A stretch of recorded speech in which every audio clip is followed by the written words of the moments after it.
Good morning, afternoon, or evening, and welcome to the Hayseed night, where Otter and Eina are going on a night out. The lucky bastard, so called in honor of the owner's late husband, who was struck dead by a lightning bolt after walking out of a gambling house.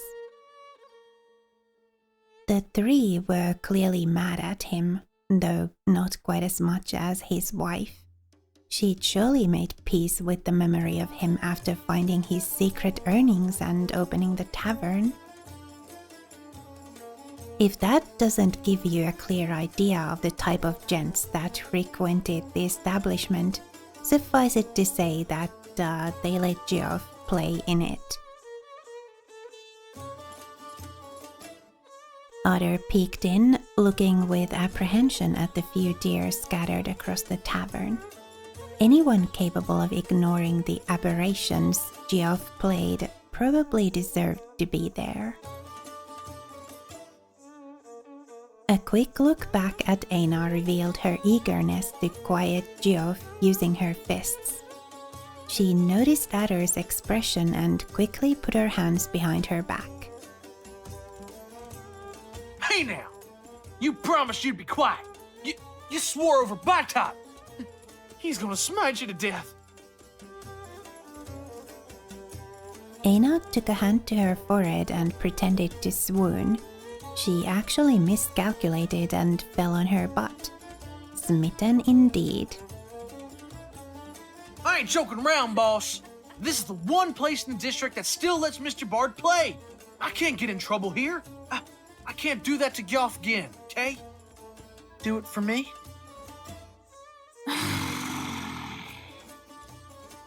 And there went Eina's plan for the night. Everyone turned towards the duo as they walked into the bar, with faces that went from awe to ire. The barkeep, upon noticing Otter, quickly rushed to his side. There you are, Ader! Just the man I wanted to stab today. Go tell that asshat friend of yours to tune that stupid piece of... Eina's eyes met the barkeep's. She paled. Eina smiled. Though Otter would have you believe otherwise, Eina's storming off was hardly an uncommon event. It was, in fact, how most of her arguments with her father ended up, since she could not quite defend her own causes. Some strange events tended to occur concurrently. One night, an enormous hole appeared in one of the city walls. One day, the sun rose to reveal that Baitat's statue was missing its two-story tall sword.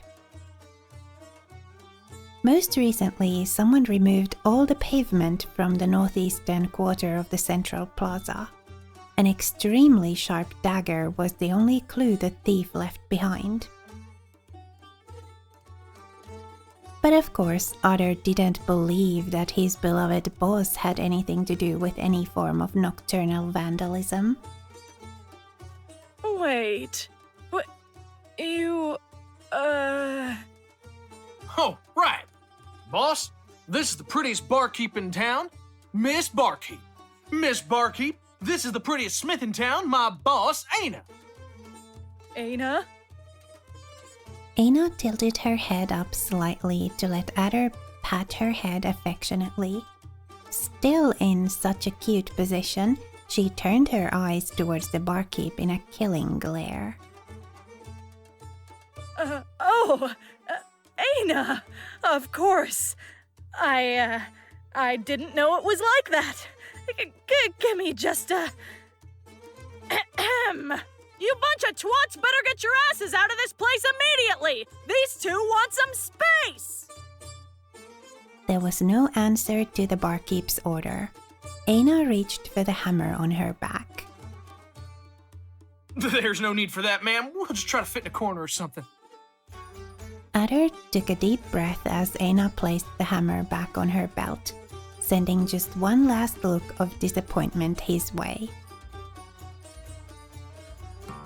Geoff's barely cohesive poetry became clearer as they reached the back of the tavern, though the bard seemed too occupied with his performance to notice them yet. They managed to find an empty space where they would barely fit together, though their designated room on the floor became considerably bigger after Eina curled her lips at the deer around them.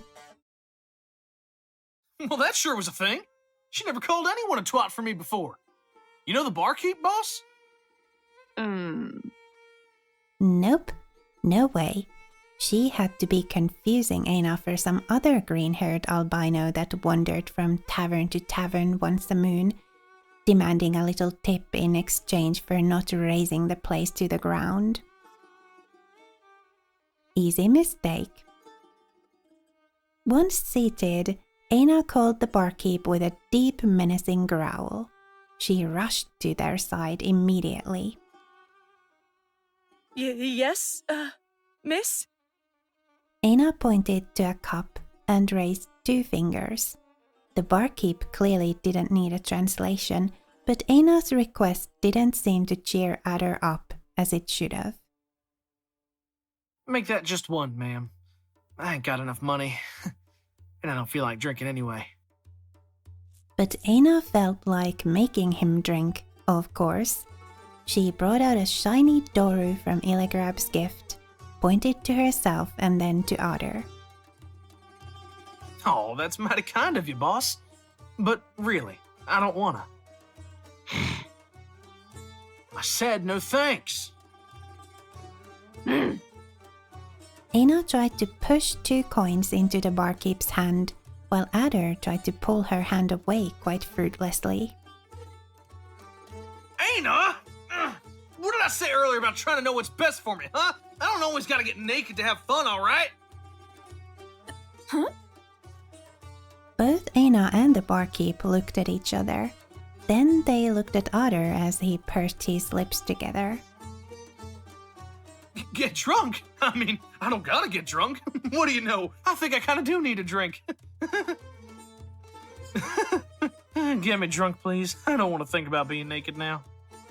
Otter was already bringing himself enough shame, so Eina kindly overpaid the barkeep in a desperate action to make her go away. Once the barkeep had left, she took one of Otter's hands and pulled it away from his eyes, trying to take a good look at his face. She would have had better luck looking for faces in the mold covering the walls. Doth mine ears deceive me, or is that the tinkling of coins I hear? None other than Geoff finally turned towards them with a very calculated nonchalantness, plucking the strings of his perpetually out-of-tune ode.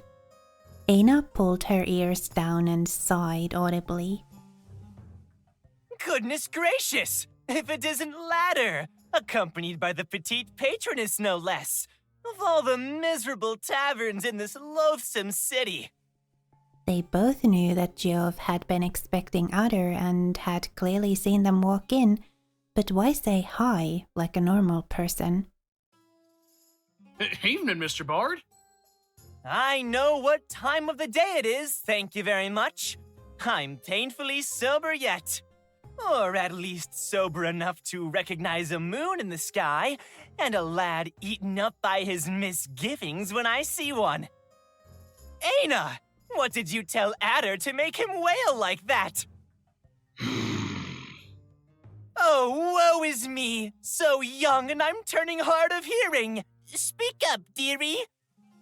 Eina's teeth gritted one against the other loud enough for Ader to hear.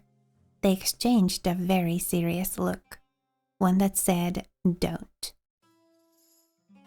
A series of strangely precise grunts and gestures followed one another under the expectant attention of the bard. Afterward, they both looked at Otter until he finally relented. She wants you to keel over and die. Why? Is she too lazy to kill me herself? It was a question, not an invitation. But of course, that kind of subtlety doesn't fare so well around the likes of you.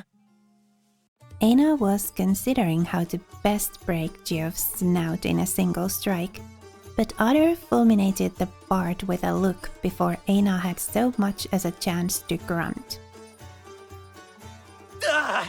Cut me with the sword if thou must, but wound me not with the knives in thine eyes! Not you, Cabbage Head, I know you'll do both gladly. Hey, quit picking on her. Picking on her? Goading her a little counts as a provocation now? 'Tis but a jest between old friends. Very old friends. Eina knows it, doesn't she? Doesn't she? I said quit that, bard. Me? She's the one that casually throws people out of windows! That's because y'all make her mad. Guards? Guards? Yes, see, my friend broke a buck's spine, but that's okay, because she was mad! Otter was about to reply, but the barkeep finally arrived with 2 cups filled to the top, where she surely hadn't spit at all. Just the thing to keep me goading. Geoff grabbed one of the drinks before Eina had a chance to grab hers. She rose up from her seat, livid. Hold up, boss. Don't go breaking promises so soon. I'll pay you back for that one. Here, you can have mine instead. Eina took a brief look at the edge of the cup.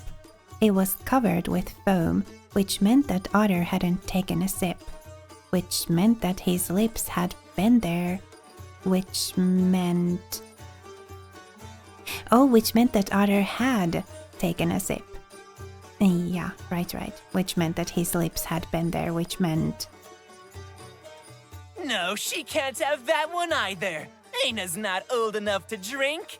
At least formally, And she's never getting older. Just as Geoff was about to drink from his cup, Eina snatched her drink back. She gulped the beer down. I'd say I hope you choke on it, but you can't even do that. Eina proceeded to spit the drink all over Geoff's face and then slammed the cup against the table, leaving a crater in the metal sheet. Geoff dragged his hand down his face, trying to get some beer off his fur. He was trembling slightly, but laughing all the same.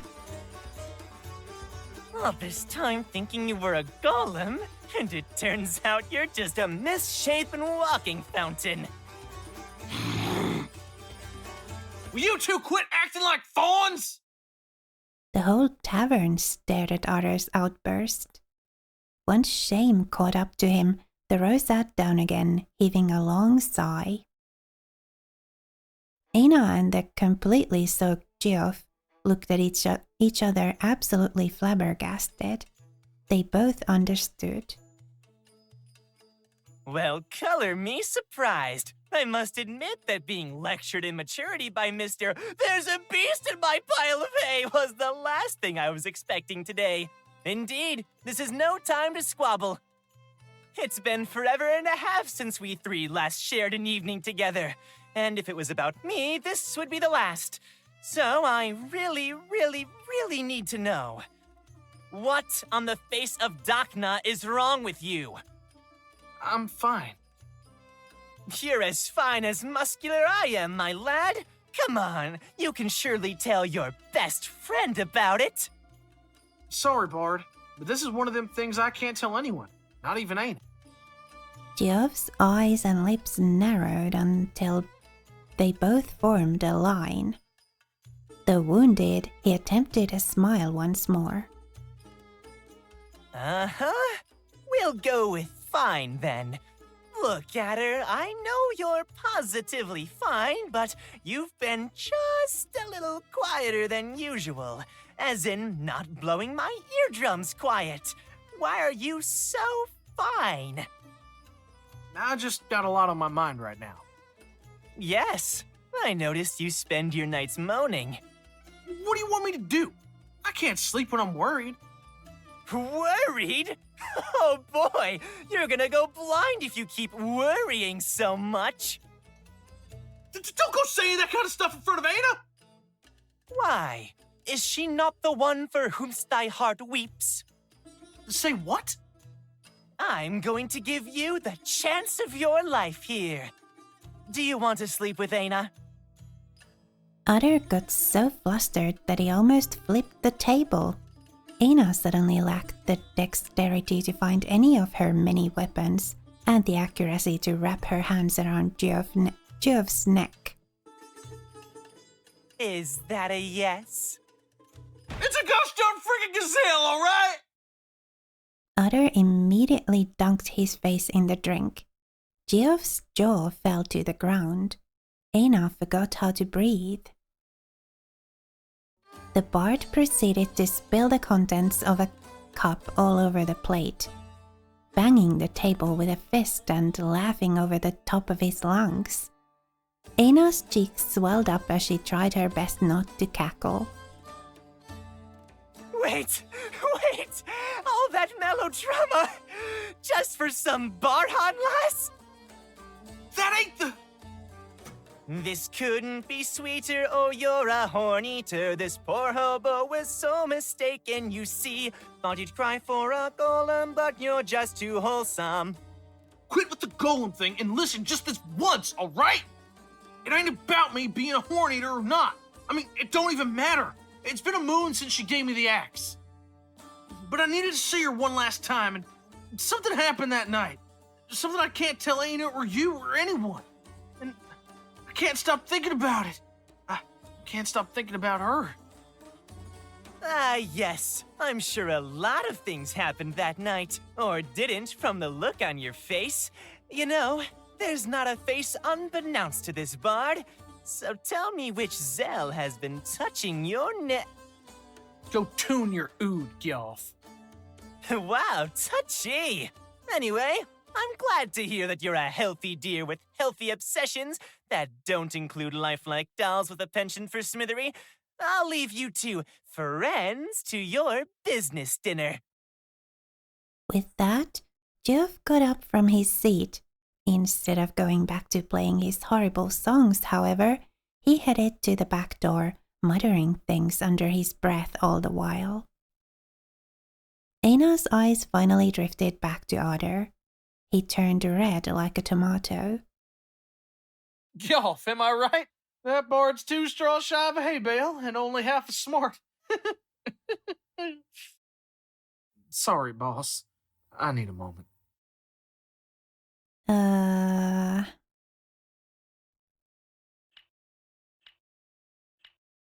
Stay with Otter?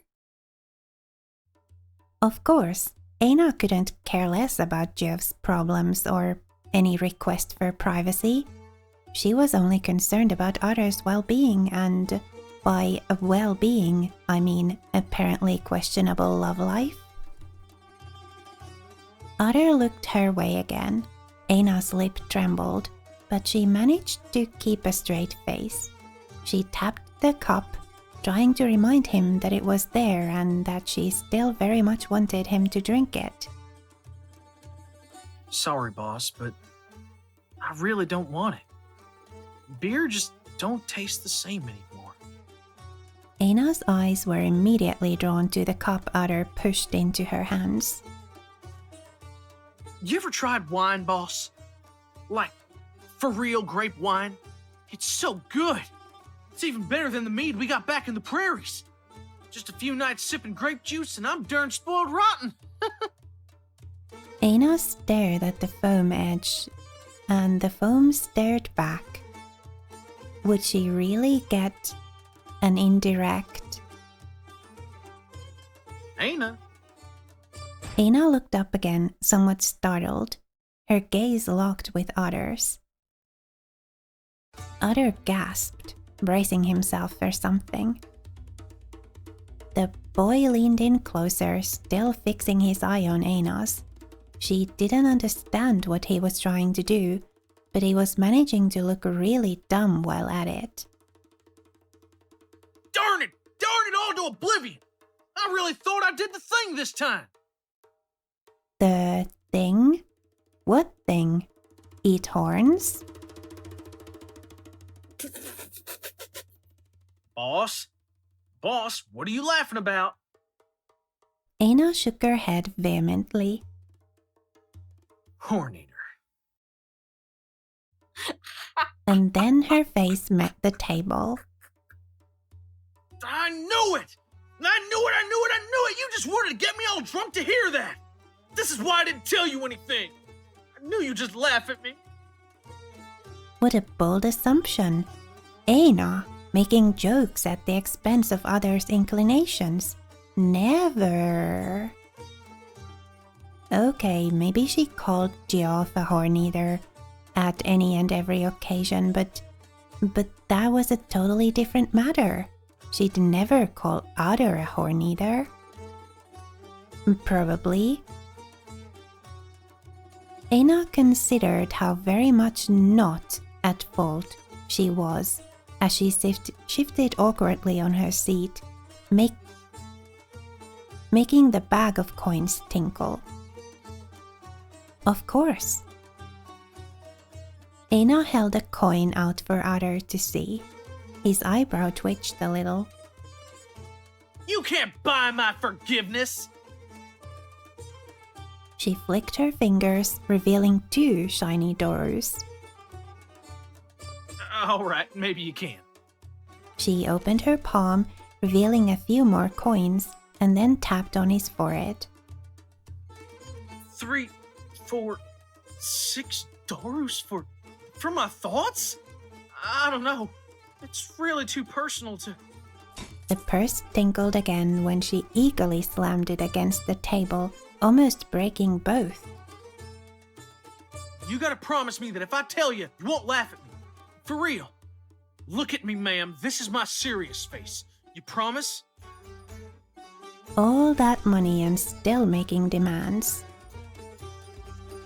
Eina promised herself that she would at least make an attempt. I'm a gaze reader. A what?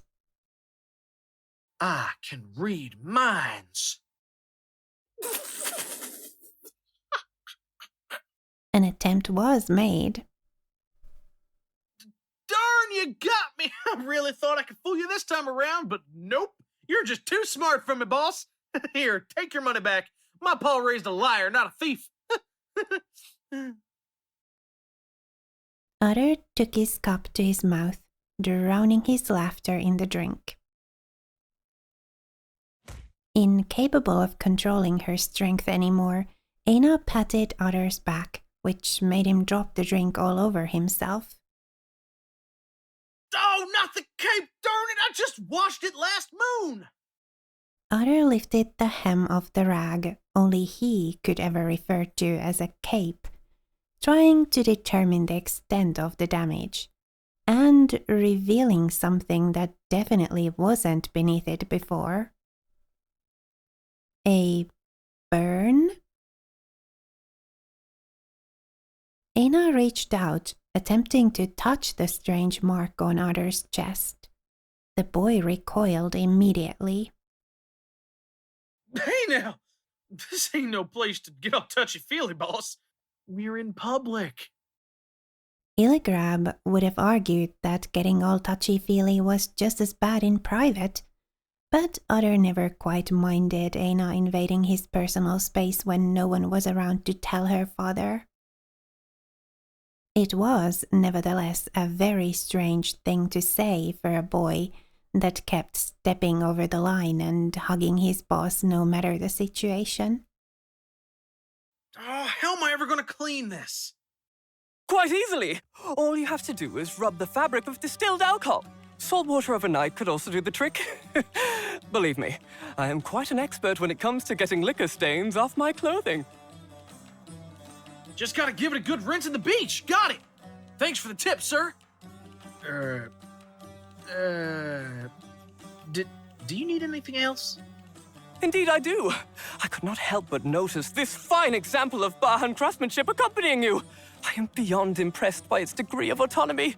And just look at the expressiveness in its eyes. I could swear that I saw a tear in them. Barhan, what now? I don't know any witches. What are you going on about? Do we even know each other? We absolutely do not. You may call me Burbith, if you must spend your breath discussing anything other than this beauty. Look at that skin. Porcelain could never be this pearly. Gods above, is that alabaster? Otter and Eina shared a confused look, while Burbis kept rambling. Is he hitting on you? However, the almost total absence of a snout and that triangular nose shape do not seem to align with the heavily embellished idea of the Akain held throughout the rise of Besaxerat. A fawn, perhaps?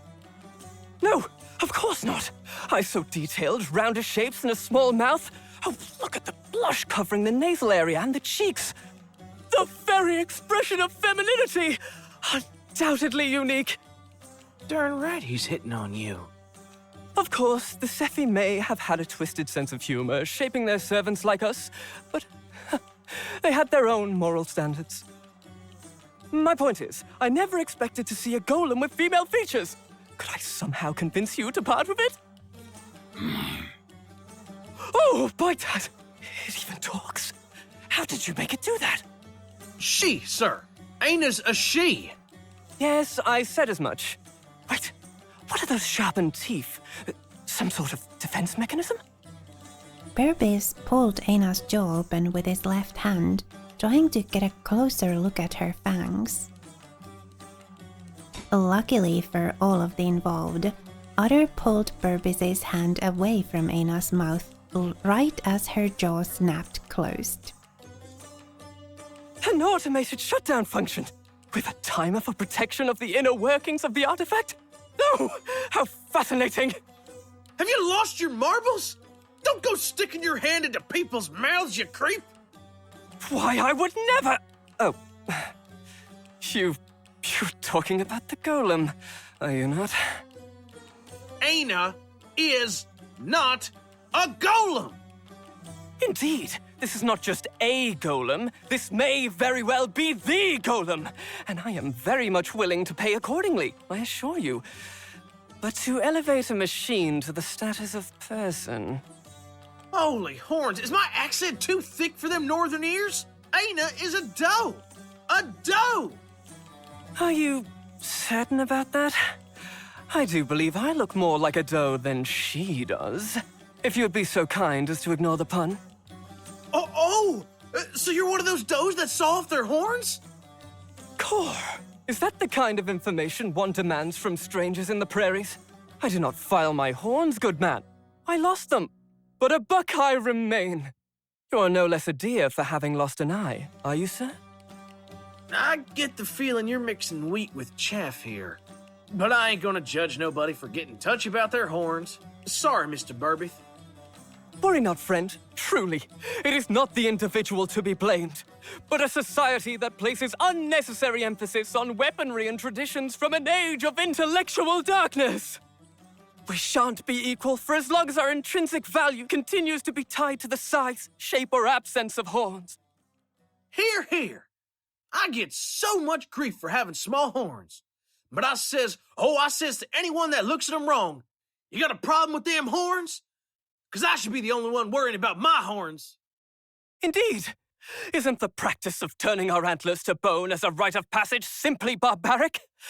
Without it, we would be free of accidents such as the one that beset me and your need to overcompensate for your size complex.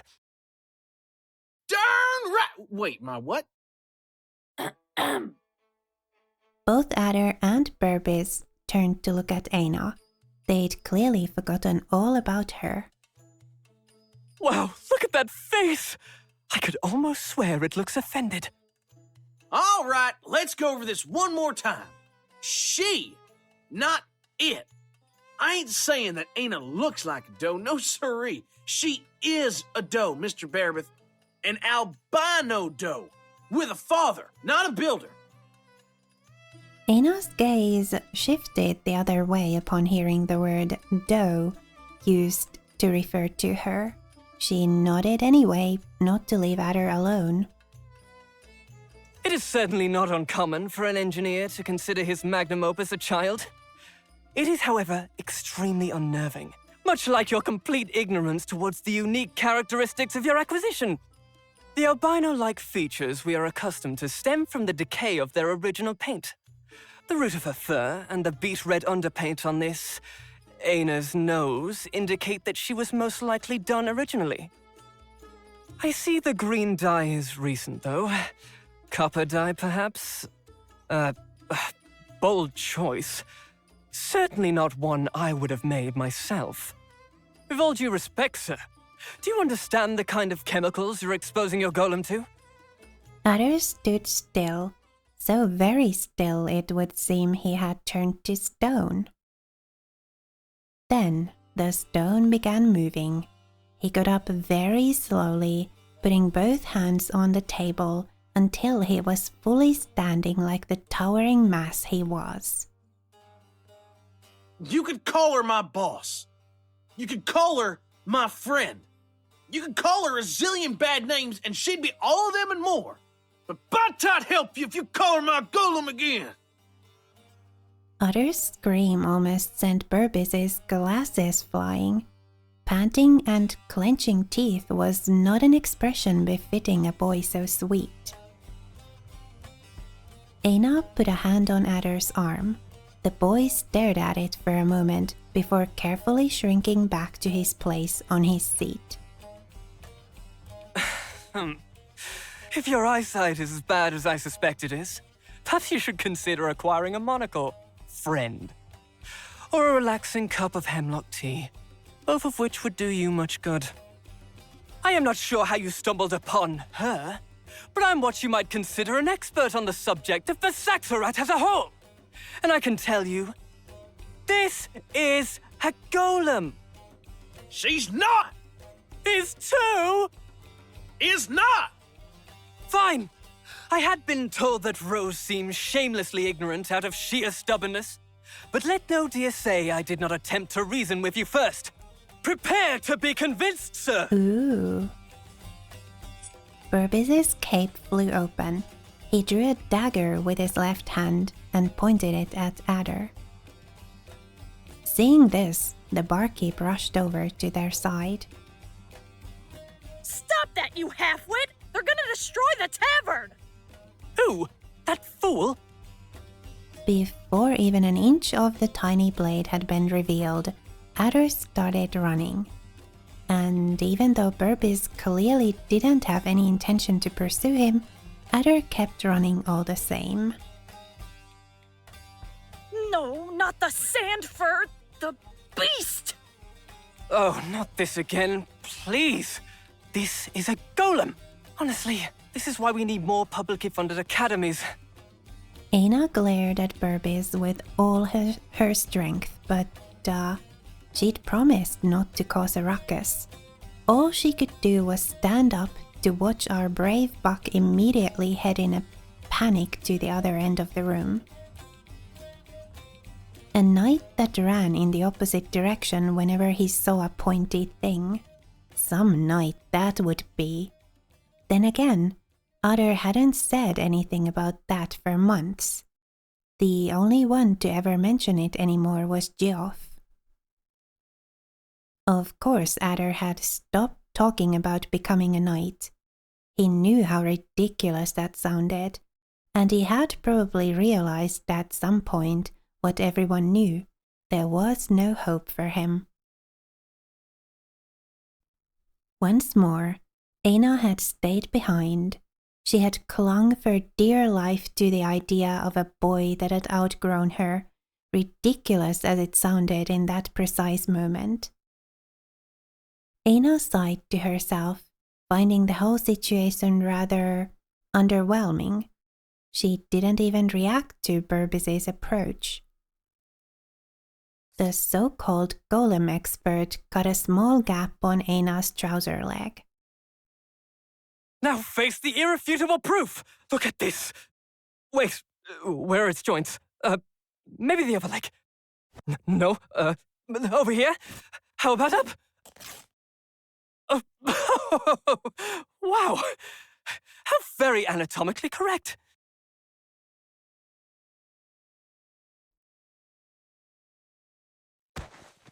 Well,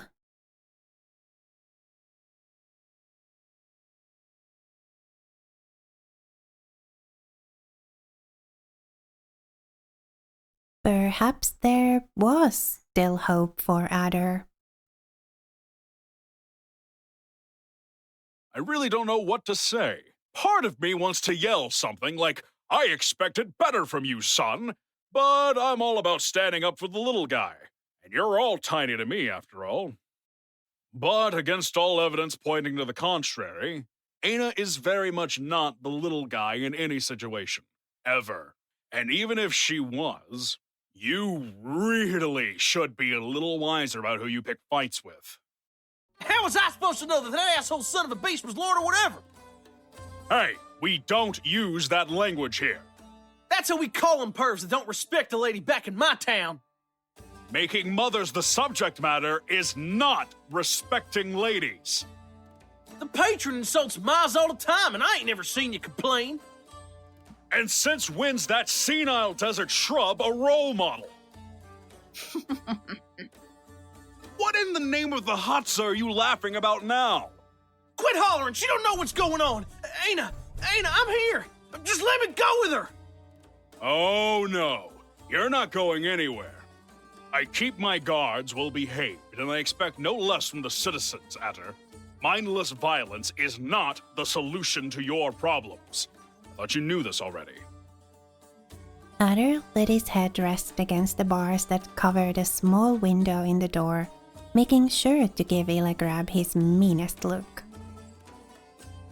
Look, I'm sure this is all just some big misunderstanding. I know Burbith. This train of thought is a bit weird at times, sure, but he's not a bad kid. There has to be an explanation for this. He ain't got nothing to... Kid, I can barely understand a word you're saying. You're gonna stay here thinking of what you've done until Burbith wakes up. If he wakes up. Come on, Eina. It's time for you to go home. Eina gave Ilagrab a very meaningful look. Fine. You can wait for him in the entrance. But I swear by Aimai that I'll rake you across the coals if I find a single brick out of place in Adersal when I'm back. Are we clear? Eina nodded eagerly. Ilagrab gave her a dubious look, but he seemed to be in too much of a hurry to make sure she'd stay put.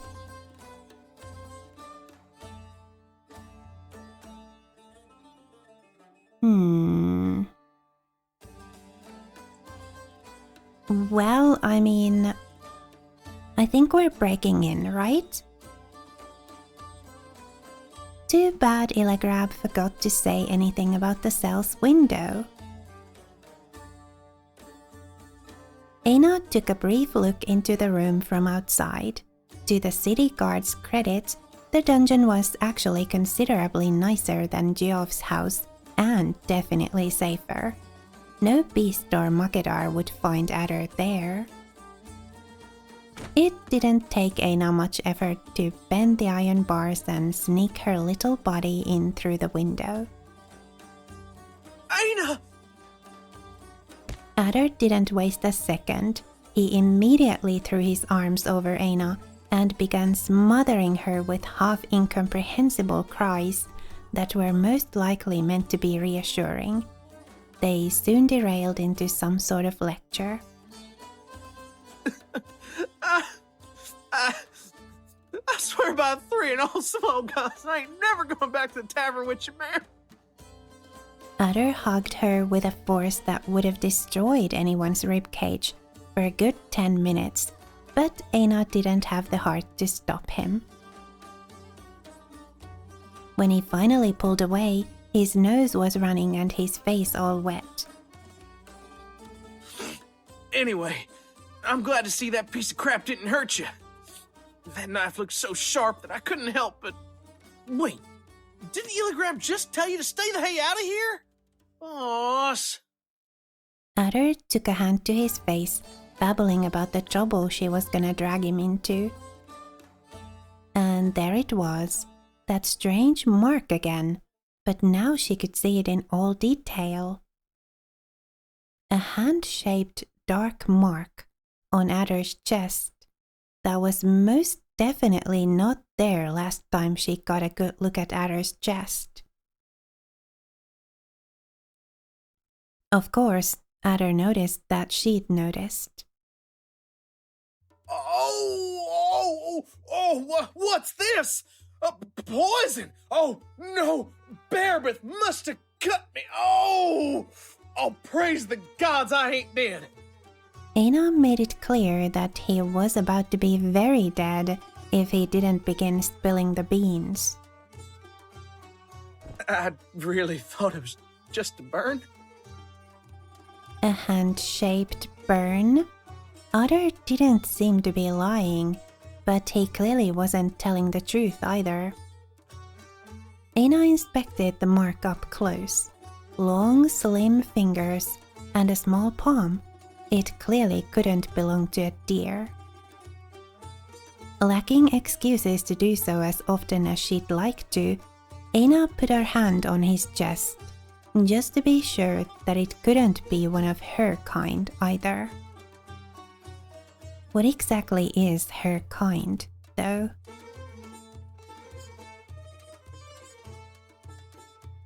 Which, of course, left one people and one girl. Yep, it's just what you're thinking. Eina's ears perked up immediately. Ader smiled tenderly in response. I wasn't lying for once when I said I could read minds, boss. I mean, it ain't like I can hear your thoughts or anything like that, but I just sort of... No? You see, the gazelle I was talking about earlier, she taught me how to read the hatsa as it passes through you, following the trail of emotions all your lives ever left in it, through nothing but your very eyes. So basically mind reading and a few other things. Eina made her best attempt to not look at Ader like he'd grown another head, but it wasn't a very good attempt at all. I know what I saw, boss. I swear I read her mind. But I got too close to the fire and ended up burnt. Now when I call for her, she don't answer. And no matter how much I try, I haven't managed to use my powers ever since. What am I supposed to think anymore? I feel like I'm going crazy here. There, she meant to say, ruffling his brown hair. She meant it this time, however. Eina had no doubt that Ader had seen something, but that something was in his own mind. His nightmares would chase him out of his sleep and hide in every shadow. It's not that Eina thought him crazy, of course. It was just naive, anguished, and a little bit delusional. A couple of compliments and some suggestion, and the boy would have thought himself a marketer.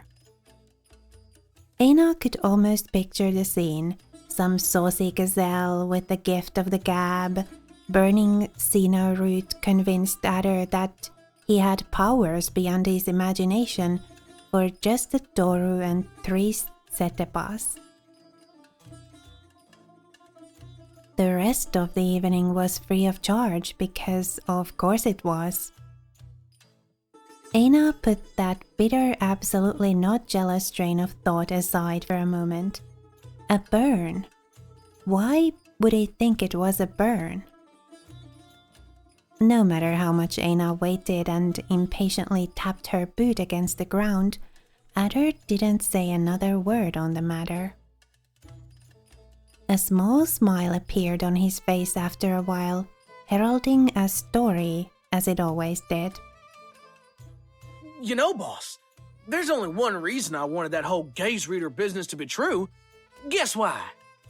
Eina's glare could have frozen the whole step. Right. What I mean is that you gotta think of the answer. Boss, come on. I want to stop being the fawn that cried beast. Look at me and let me prove I can do this. Let's indulge him.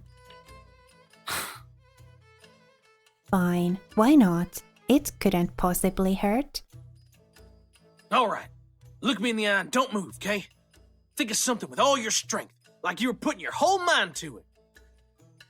Eina shut her eyes for a moment, trying to think of...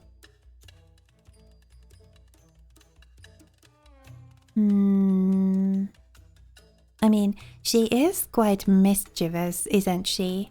So let's go with an insult.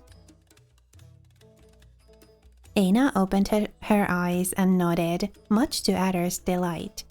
He shoved his face right in front of hers and began staring at her with such intensity he could have burned a hole in her forehead. Minutes passed. Adder's face became more and more contorted every instant. His snout was wrinkled, his jaw was jutting out, and he was completely cross-eyed. Eina couldn't help but roll her eyes at the idiot in front of her. Wound out. Adder's ears perked up as his eye focused on Eina again.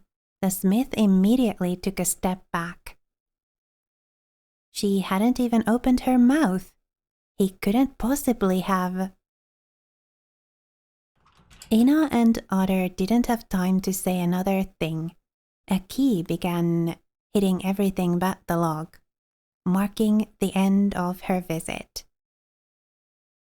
Ader! Please tell me you're still there! Ilagrab nearly slammed Adder's cell door open. He finally stopped saying Ader upon seeing said boy calmly sitting on the bench. Hey there, lad! I have some good news and some bad news. Which do you want to hear first? All right, so I guess the situation is about to be resolved. I think we'll leave finding out how exactly it is about to be resolved for the next episode, because this one has already gone on quite long. So we got a new encyclopedia entry, so let's read a bit more about Burbis and then we'll end the episode. Oh, why don't they stay marked as red?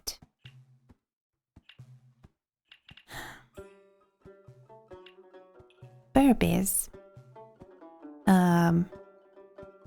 Species, fallow deer.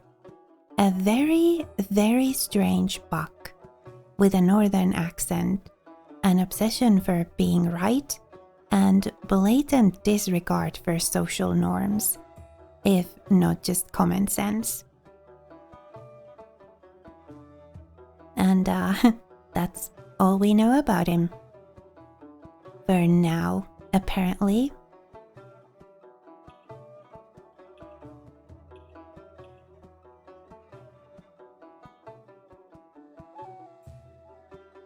Yeah, I have no idea why these don't stay marked as red. I don't think we have any new information here.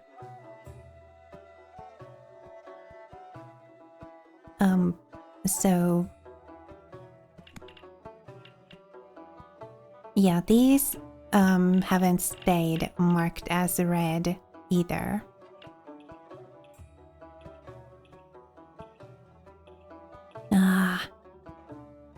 Well, anyway, this is where I'm ending this episode. And in the next one, we'll see how this situation gets resolved. Hopefully Ader will get to, get out of jail, and yeah, we'll see what happens. But for now, thank you so much for watching and spending a little of your time with me here today. It was lovely to have you. Please remember to be kind to yourself. Have a lovely rest of your day, and I will see you again next time